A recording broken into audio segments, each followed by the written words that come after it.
Pertanyaannya, Adam waktu itu lahirnya di mana? Kan di surga. Nah, surga itu identik dengan keindahan, nggak ada api loh. Karena api di neraka loh. Lah kok Adam dibuat dari api, angin, air, dan bumi?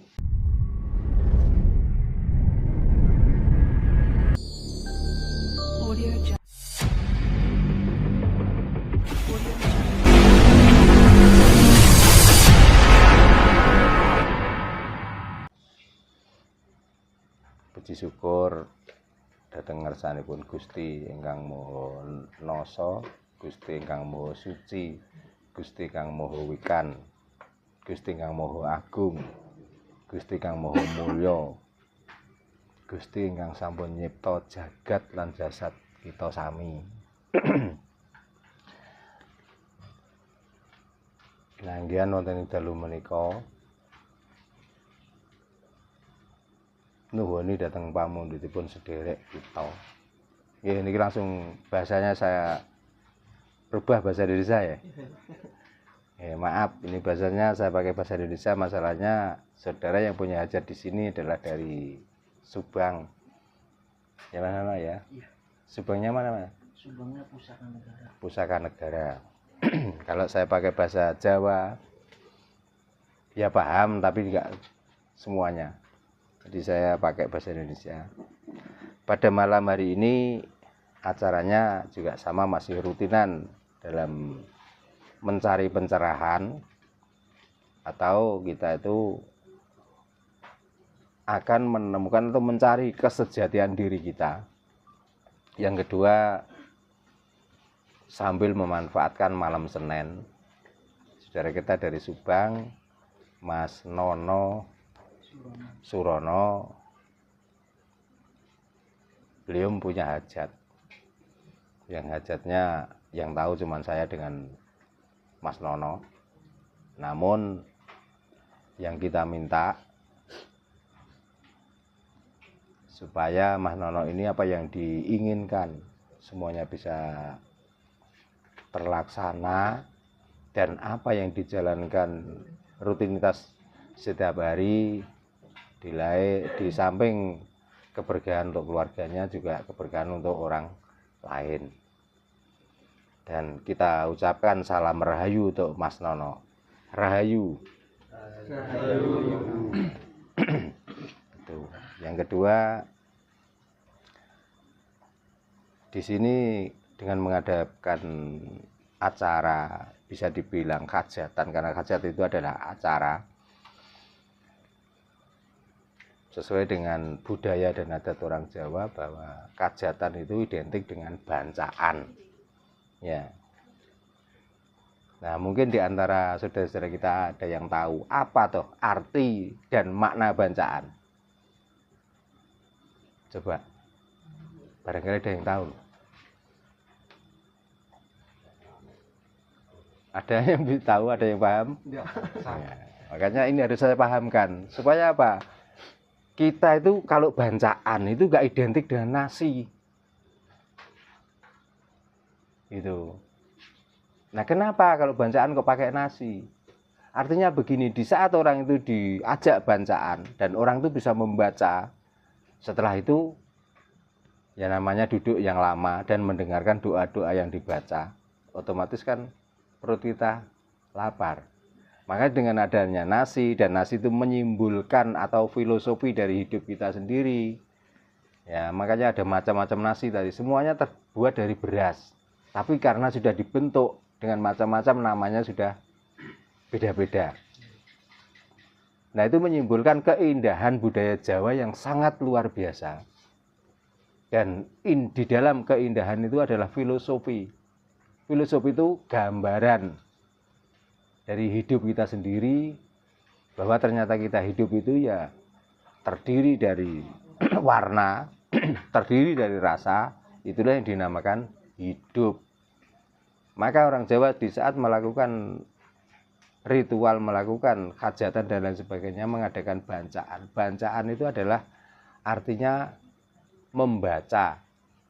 Nah, apa yang harus dibaca di saat mengadakan bancaan itu adalah situasi. Itu loh. Situasi apa? Ya situasi hidup kita sendiri. Kalau kita terpaku dari satu benda yang namanya lombok identik dengan rasa pedas. Tapi di saat dicampur dengan nasi kuning dan pedas itu ditempelkan pada mie, ada orang yang ngomong pedas. Nanti ngomongnya di saat dimakan itu cocok, ngomongnya gimana? Enak atau nikmat. Apakah kenikmatan itu harus disyukuri? Kan kenikmatan itu harus dinikmati, bukan disyukuri. Makanya hati-hati dikala orang itu mendapatkan suatu kenikmatan. Bersyukur. Kalau kita sudah bisa membaca situasi, kalau belum bisa membaca situasi kok ngomong syukur, itu namanya orang kafir. Ngerti nggih? Paham nggih? Jadi kita itu kalau diomongkan, wah kamu kafir, marah. Tapi sebenarnya yang kita lakukan tiap hari itu kafir yang tidak tertolong. Jadi itulah makna bacaan. Bacaan itu harus kita bisa membaca situasi dengan berbagai filosofi seperti itu. Kenapa kalau namanya buceng itu harus yang di bawah besar, yang di atas lincip. Dan di atas lincip itu enggak ada ujung. Seperti kita itu mengakui bahwa hidup ini adalah ciptaan dan yang mencipta namanya Tuhan. Jadi kalau kita membicarakan tentang Tuhan enggak ada ujungnya. Dan di atas sudah enggak ada apa-apa. Gitu. Kalau kita ngomong langit, mungkin itu keterbatasan kurnia kita memandang. Tapi ini kalau ditelusuri, terus saja ya di atas orang itu ya langit terus. Nah itulah yang perlu kita baca di situ. Nah, jadi menyimpulkan bahwa sebenarnya orang Jawa dengan melakukan bacaan dan lain sebagainya di saat di situ orang itu paham tentang bacaan, ya itulah orang yang berketuhanan tinggi atau orang yang sudah bertauhid luar biasa. Itu baru satu benda namanya buceng. Belum nasi kuning, belum nasi gurih. Ya, walaupun tadi sudah saya singgung, tapi perlu dipahamkan lagi.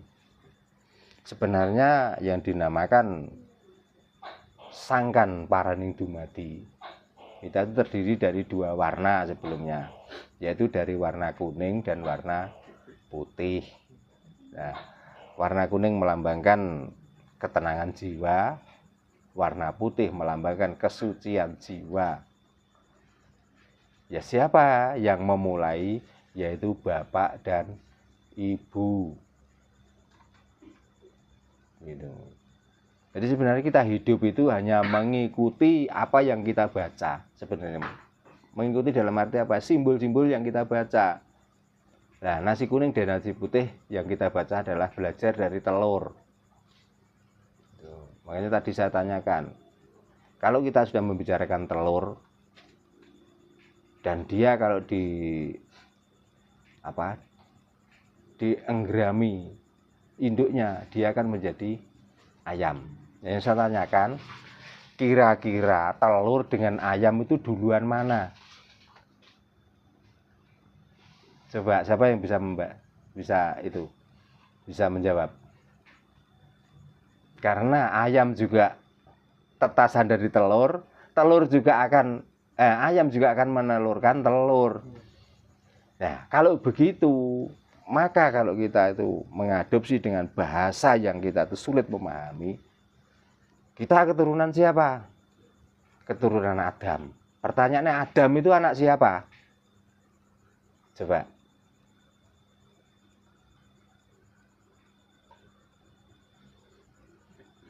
Gimana? Makin pusing toh? Makin kesini.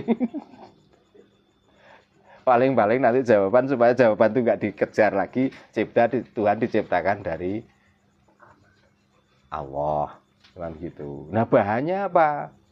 Bahannya dari bumi, angin, api, dan air, cuman gitu. Lah pertanyaannya, Adam waktu itu lahirnya di mana? Kan di surga. Nah, surga itu identik dengan keindahan, nggak ada api loh, karena api di neraka loh. Lah kok Adam dibuat dari api, angin, air, dan bumi? Kok setelah dewasa baru diturunkan ke bumi? Nah, ini kalau kita nggak belajar dari telur itu nggak bisa menemukan. Gitu loh. Jadi kalau begitu, duluan mana kita dengan Adam? Pertanyaannya. Kalau dibilang kita itu keturunan Adam, terus Adam itu keturunan kita, itu loh masalahnya. Kan ruwet. Makanya kalau begitu, kita memakai simbol-simbol lah, itulah yang paling tepat. Karena kita menemukan jawaban itu sulit, maka pakai simbol itu supaya kita tuh mantap. Berarti kesucian hati, kesucian jiwa, itu supaya kita itu terjaga dan kita selalu menikmati keberadaan kita. Kapan? Ya saat ini. Karena kalau ngomong besok itu nggak ada. Kalau ada itu cuma hari. Tapi di saat besok itu jenengan semuanya ada. Besok itu hilang kok. Yang ada besok lagi. Jadi kalau ngomong besok berarti jenengan besok kerja ya di saat itu. Oh, nyatanya besoknya harus kerja lagi. Jadi kan besok itu nggak ada. Yang ada itu sekarang. Makanya dengan simbolis yang seperti ini kita harus pandai membaca. Itu namanya bancaan. Ya. Lalu karena kita itu sudah melakukan bancaan, supaya untuk apa kok kita harus membaca? Supaya kita tuh nggak kafir.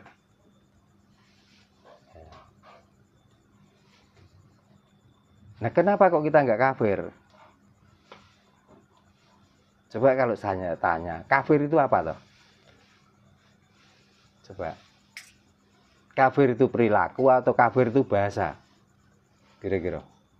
Kok orang itu semudah itu bilang, wah ini kafir, ini dilarang, ini boleh, ini nggak boleh. Kita tuh pokoknya jangan sampai terbelenggu dengan kata-kata kita sendiri, supaya kita itu bebas. Karena hidup ini adalah sebenarnya di dalam ruangan dan waktu. Cuman itu. Jadi waktu yang diomongkan waktu itu ya saat ini, bukan besok. Masalahnya ya kalau kita nyampe besok. Lah kalau enggak. Kafir sendiri itu ngadopsi dari bahasa Arab. Apa artinya? Kafir itu adalah tertutup. Itu namanya bahasa Arab itu kafir. Ya. Makanya orang yang mau pergi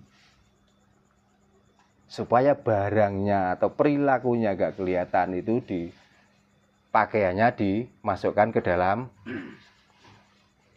koper. Ya.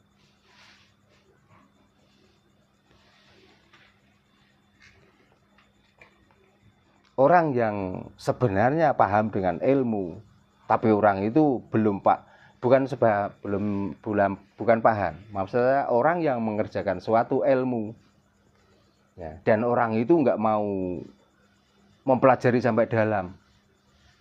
Orang itu selalu melakukan itu dianggap itu benar. Setelah dianggap itu benar, nanti kumpul dengan orang lain nggak cocok, dia sudah ngomong kafir. Padahal dia penemunya cuman itu saja. Dia tidak bisa membaca atau tidak bisa bancaan. Atau tidak bisa membaca situasi. Ini kalau sudah kumpul sama orang banyak. Karena pengetahuan juga itu saja, dinamakan apa? Dinamakan orang kuper. Lah kuper itulah kafir. Lah kalau hanya urusan dengan Tuhan saja nggak percaya kok kafir itu loh. Apa kira-kira ya madok? Tidak percaya dengan sunnah saja kok dibilang kafir ini apa ya madok kira-kira? Orang nggak percaya dengan sunnah tapi hidupnya mewah. Semuanya ada, dia bisa membantu. Apakah itu orang kafir? keberhasilan itu dari ketertutupan kita atau karena kita itu bisa membaca situasi dan pemahaman sehingga kita bisa mendapatkan sesuatu yang sangat bermanfaat bagi dirinya dan orang lain.